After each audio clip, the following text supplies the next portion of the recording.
en réfléchissant avec l'équipe de Magélis et de la Cité internationale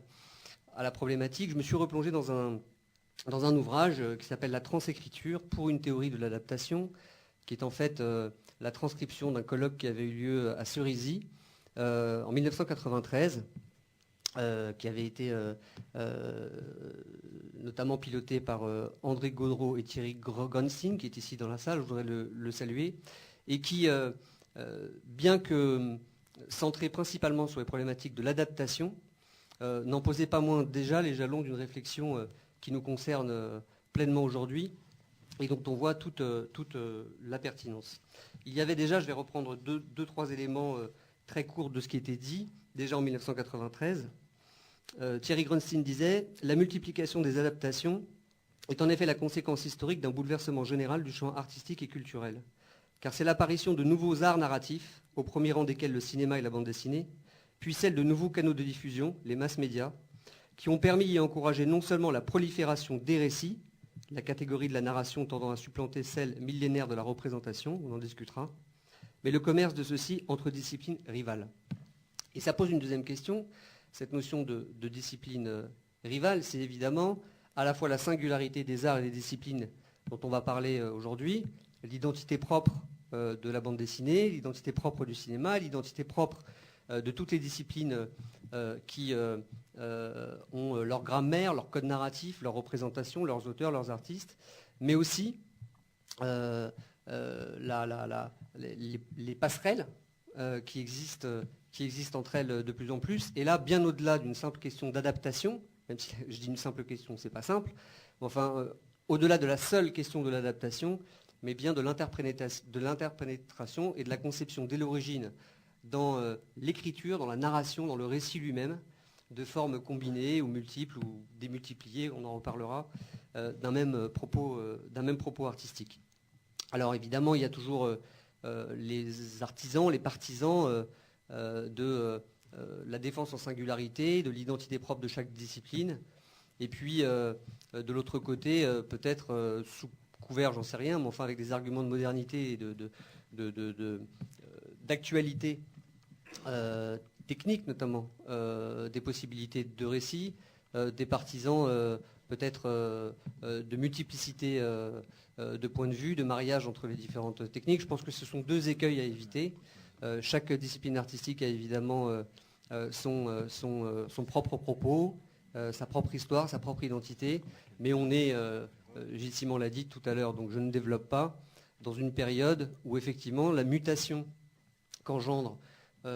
sans doute les techniques, mais qui deviennent aussi des outils de création artistique, nous interroge sur le nouveau rapport à la lecture, le nouveau rapport à la narration et les transformations, y compris dans le champ de l'édition, de l'économie, de l'image et plus largement de la représentation de l'image narrative. Donc pour discuter de l'ensemble de ces questions, je vais d'abord donner la parole à Thierry Smolderen, qui est scénariste et théoricien de la bande dessinée. On a voulu commencer parce que c'est la porte d'entrée première, université d'été de la bande dessinée, par laquelle on va entrer puis élargir progressivement l'ensemble de nos débats. Au terme de cette introduction, je donnerai ensuite la parole à Éric Leguet, qui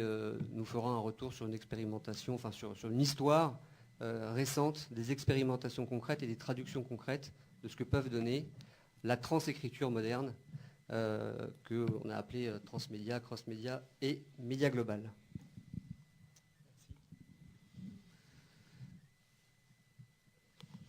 Bon. Alors, j'ai la chance de parler un petit peu en premier, donc peut-être d'aborder le sujet sur un registre qui va probablement pas être celui des autres journées, c'est-à-dire un sujet qui a une perspective historique assez profonde, qui a une interrogation en fait sur les sources historiques de la bande dessinée et surtout sur la nature du moteur qui rend ce médium qui finalement ne nécessite que du papier et un crayon pour être activé. Comment se fait-il que ce médium soit aussi robuste à l'âge du cinéma, de la télévision, de la radio, des jeux vidéo, des choses comme ça? on sent bien qu'il y a une espèce de centralité quand évidemment, le fait qu'on soit à Angoulême souligne cette centralité, mais si vous promenez dans les boîtes de jeux vidéo, à Hollywood, un peu partout, vous voyez que la bande dessinée n'est jamais très très loin des tables sur lesquelles travaillent les scénaristes de jeux, de films, les décorateurs, etc. Donc il y a une espèce de présence de la bande dessinée qui est un des carrefours, des échangeurs communs de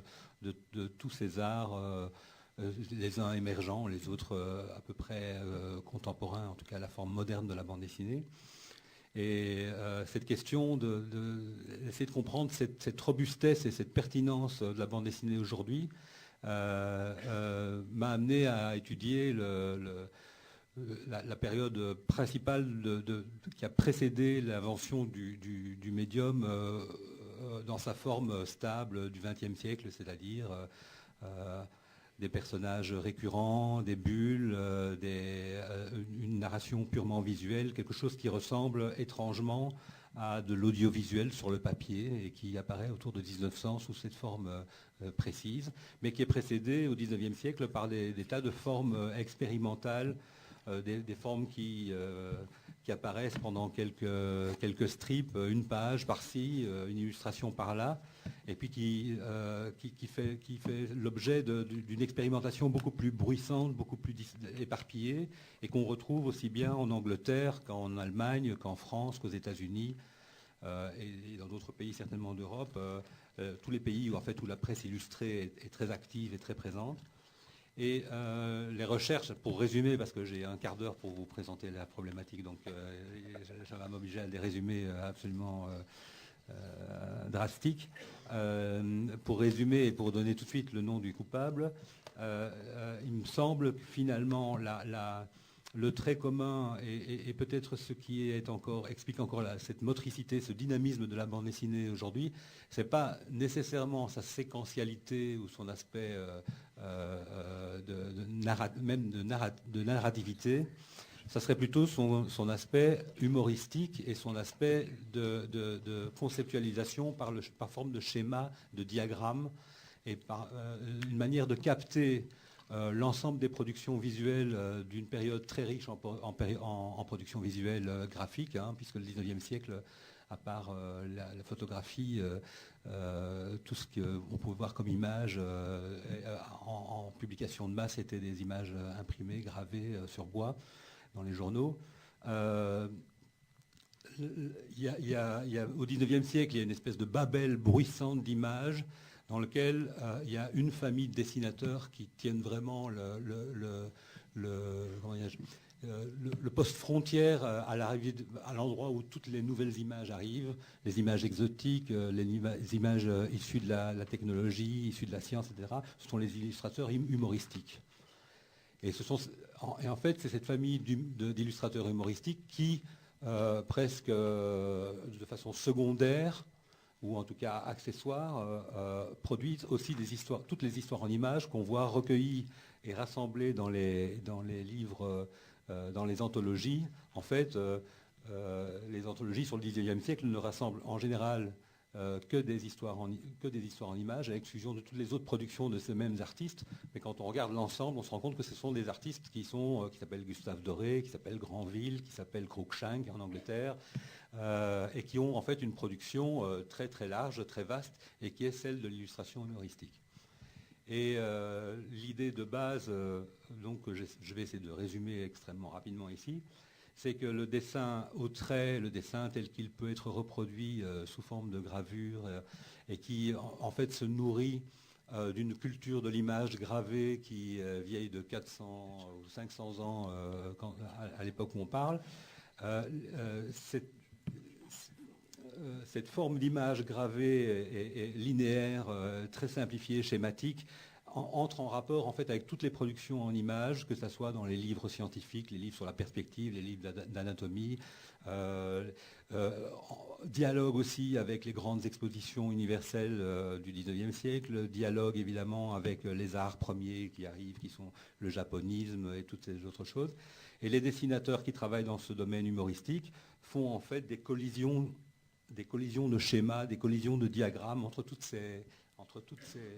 éléments. Et parmi ces éléments moteurs, alors on peut donner des exemples, Gustave Doré et d'autres,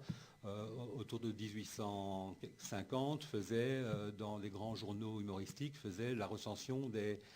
salons de la peinture et montraient, sous forme schématique, diagrammatique, stylisée, montraient, pour essayer de souligner parfois le ridicule de certaines productions extrêmement radicales ou nouvelles, présenter des images qui, d'une certaine manière, anticipaient sur les images qu'on allait voir au début du XXe siècle chez les peintres. On retrouve des éléments qui ressemblent à du cubisme ou à des graffitis, à des dessins d'enfants, à des versions...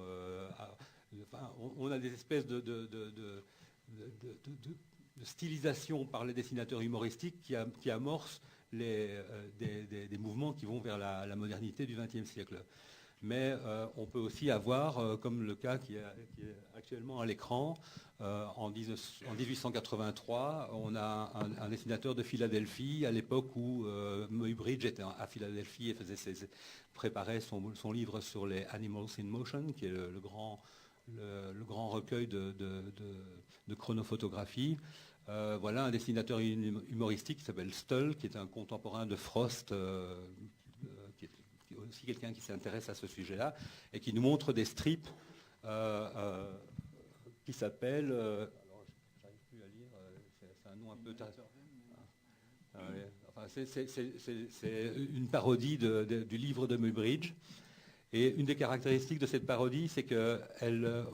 alors que Muybridge est en train d'essayer de saisir l'instant du mouvement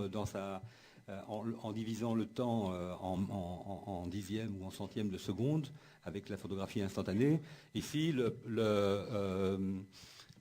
dessinateur nous montre dans le strip central un personnage de gamin paresseux qui met un temps infini, et l'horloge est là pour le dire, pour abattre sa hache, pour couper sa bûche. Et donc il y a une espèce d'ironie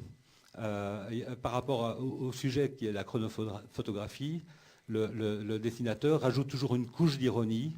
Donc c'est un nouveau média qui arrive, qui évidemment anticipe sur le cinéma. Et immédiatement, le dessinateur le détourne et essaye de le ridiculiser en lui rajoutant une couche d'interprétation différente. Et c'est ce travail-là, c'est ce travail de confrontation entre des langages qui peuvent être très, très, très, très variés, qui sont des choses sorties du laboratoire. Ça peut être les rayons X, ça peut être le cinéma mouvant, ça peut être le phonographe, parce que ça n'est pas seulement limité aux diagrammatisations des aspects visuels.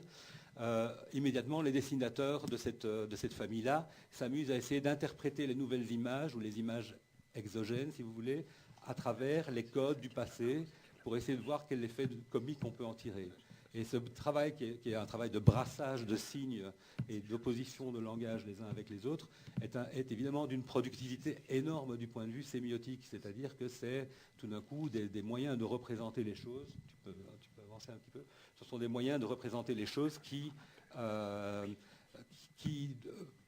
traduisent et puis interprètent pour le spectateur moyen des événements les plus nouveaux, et qui leur donnent un moyen de le raccorder à la culture existante. Donc ça joue un rôle vraiment phénoménal dans l'interprétation des nouvelles images. Ici, on a un exemple de Frost qui est contemporain du précédent et qui impressionnait exactement dans la même période, alors que Muybridge travaillait en Philadelphie, nous fait une page de bande dessinée qui est en fait presque un petit dessin animé en phase, si vous voulez, dans la mesure où on peut voir comment les deux personnages, un père qui fait ses comptes et fait ses factures, et un gamin qui demande une glace, Et le petit gamin tourne autour de son père comme une espèce de moustique qui va très très vite d'une image à l'autre, il change complètement de côté, alors que la position du père, elle est très progressive et peut correspondre à des phases d'un découpage de l'action d'animation. Frost travaille très souvent sur des couples comme ça dans lesquels il étudie la vitesse respective de deux ordres d'énergie, de deux enveloppes d'énergie différentes. Il est évident que ce format-là que Frost invente à ce moment-là, et qui manifestement par son côté répétitif, le cadrage qui est exactement semblable d'une image à l'autre, se réfère, comme bientôt en Allemagne d'ailleurs, et de façon indépendante je pense, les dessinateurs vont le faire, se réfère au mode de captation photographique de la réalité. Les dessinateurs, n'ayant pas peut-être les mêmes complexes ou les mêmes problèmes, on dit toujours que les peintres, au moment de la photographie, on fait une remise en cause profonde de leur art. Les dessinateurs, eux, ont embrayé immédiatement et ont essayé d'en tirer les conséquences. Je vais passer à la suivante. Alors là, c'est l'exemple classique de l'influence qu'a pu avoir la bande dessinée sur le cinéma émergent. Vous savez que le premier film de fiction des Frères Lumière, c'est L'Arroseur arrosé. Et voilà probablement la version que connaissaient les Frères Lumière, mais il y en a eu d'autres, et notamment en Allemagne. Et vous voyez le côté diagrammatique de cette petite séquence d'images qui, en fait, a comme caractéristique, c'est une histoire sans parole, c'est-à-dire que les images, la chaîne des causes et des effets d'une image à l'autre est parfaitement lisible sans aucune médiation par un texte ou par une explication verbale. C'est-à-dire qu'on est presque dans une présentation de l'ordre d'un ouvrage technique qui, avec des éléments purement visuels, vous donne tous les éléments pour reconstituer le récit. Et en fait, les cinéastes de la même époque ont trouvé dans ce modèle le modèle le plus évident pour créer des tout petits films avec des toutes petites fictions, qui était le format obligatoire de l'époque, avec les bobines très courtes dont on disposait à l'époque. Alors, pour embrayer toujours sur cette question-là, voilà un extrait, un détail d'une série de 81 images publiées dans le Harper's Weekly, qui était un grand journal, un grand magazine hebdomadaire comique des États-Unis. C'est au milieu des années 1890. Donc, c'est publié par Edison et par ses collaborateurs. Et on voit l'analyse, et c'est un petit peu comique, si vous voulez, c'est pris avec un sourire, c'est l'analyse d'un éternuement avec ce caractère d'étude scientifique d'un phénomène physiologique détaillé, avec un texte d'accompagnement qui insiste d'ailleurs vraiment sur le caractère de réaction en chaîne de l'éternuement. Une fois qu'un éternuement commence, il est très difficile de l'arrêter. C'est une succession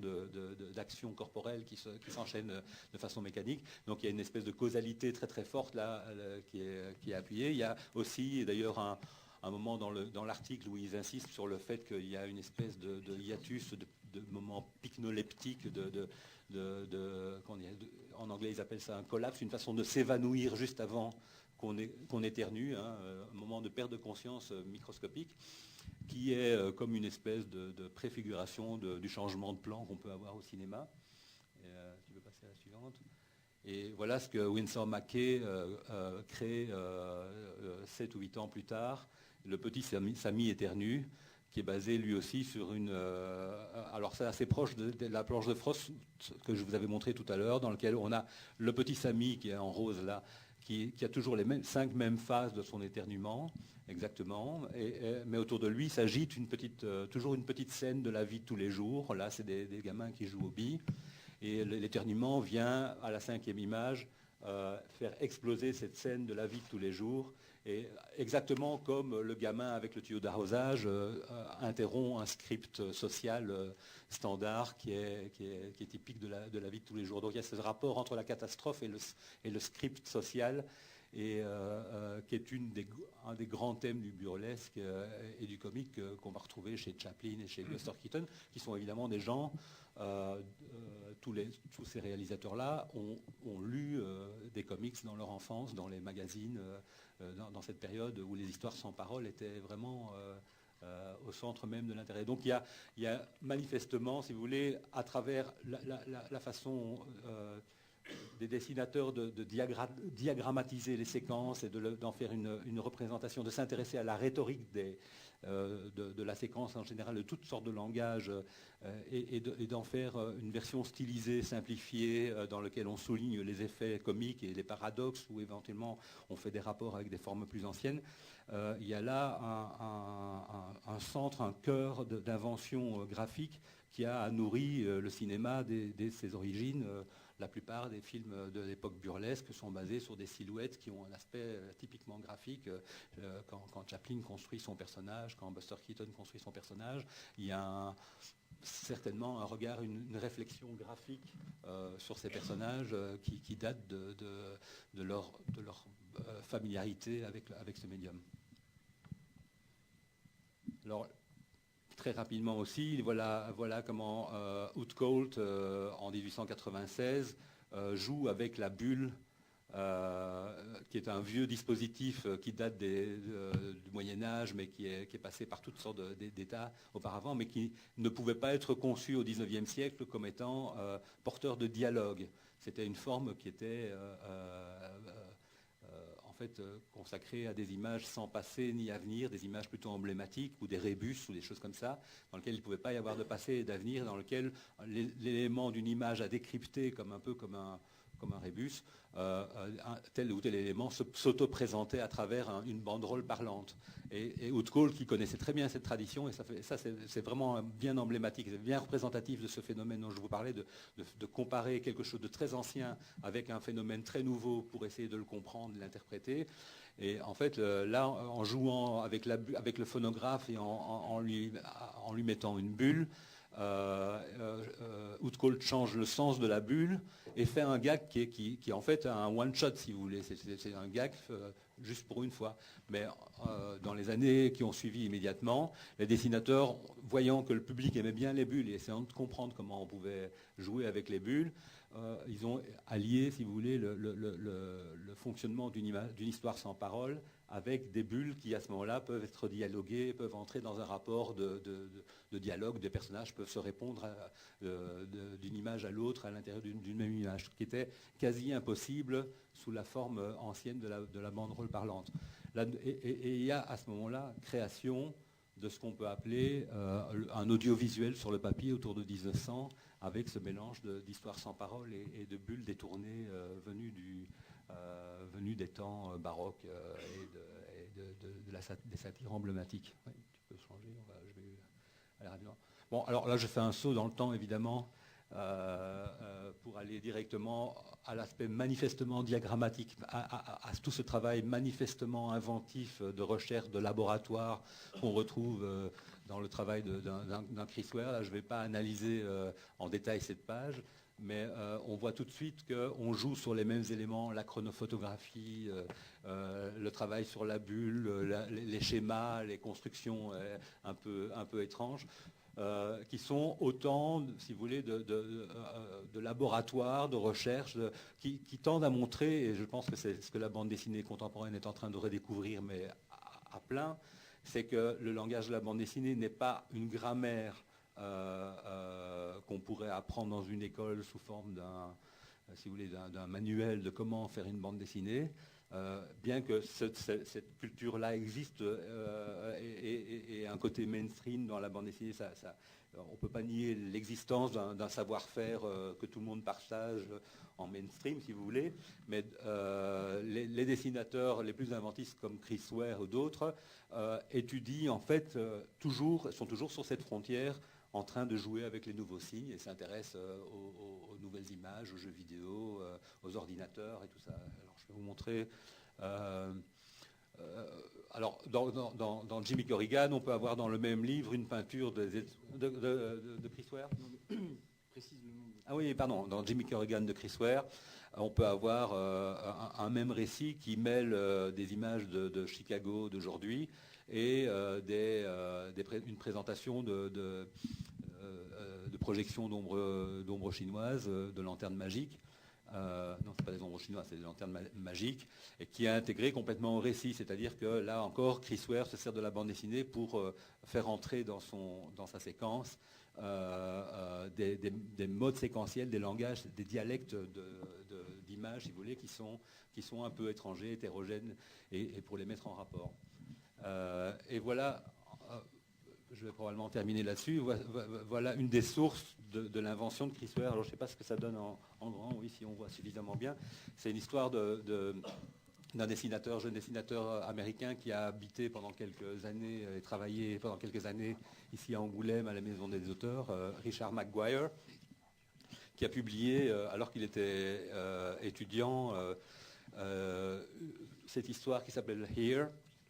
et qui a pour particularité de présenter, donc là, en haut à gauche, c'est la première image, ça montre le coin vide d'une pièce. Et en fait, pendant toute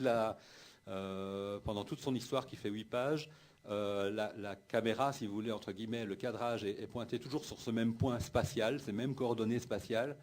Et par contre, il y a des temps différents qui s'installent. Donc on saute, il y a à chaque fois une petite date qui est indiquée dans un petit rectangle. Et puis à l'intérieur de chaque image, on voit des fenêtres qui s'ouvrent et qui correspondent à d'autres dates. Donc il y a des images complètement composites et qui sont des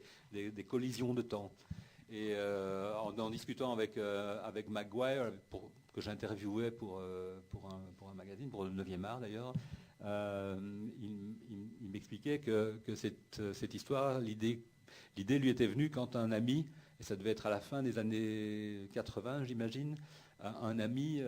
lui avait expliqué comment fonctionnait, mais en parole simplement, lui avait expliqué comment était censé fonctionner le système Windows. Et Maguire en entendait parler pour la première fois, il entendait parler donc de ces fenêtres qu'on pouvait ouvrir, tout ça, et ça lui a donné immédiatement l'idée de réaliser cette histoire-là. Donc si vous voulez, on voit comment les dessinateurs, et c'est un exemple vraiment emblématique, comment des dessinateurs peuvent, ne fût-ce qu'en entendant parler, parce qu'on peut se rappeler de Topfer qui écrivait sur la photographie avant même d'avoir vu un daguerreotype. Donc un dessinateur peut, à l'écoute d'un concept, peut en faire un diagramme, en faire un schéma. C'est très naturel chez les dessinateurs de penser en termes de schéma, en termes de diagramme. Et ce rapport de diagramme permet en fait la combinaison, la superposition de tous les langages imaginables. Et ce laboratoire qui ne coûte rien, qui ne demande aucun appareillage spécial et qui est celui que Goethe déjà utilisait dans le bord de ses carnets pour expliquer tel ou tel concept qui lui venait. Cet outil-là est, à mon sens, pas seulement dans ses dimensions scientifiques, mais aussi stylistiques, dans ses dimensions de linguistique, dans toutes les dimensions qu'on peut imaginer. Cet outil permet de faire des opérations d'invention sur papier, dont finalement le XXe siècle a profité énormément, parce qu'on retrouve en fait dans tout le XXe siècle, et le XXIe est bien commencé là-dessus aussi, que ce soit des bulles d'aide qu'on trouve dans les interfaces d'ordinateur, les interfaces d'ordinateur elles-mêmes avec leurs petites icônes schématisées, les petites mains qui se déplacent, etc. Les jeux vidéo qui se servent des petits personnages rondouillards et sympathiques, dont la bande dessinée a été l'importatrice, alors que c'était des chérubins du Quattrocento. Donc un ensemble de signes comme ça qui nous entourent et qui nourrissent aussi les médias actuels les plus en prise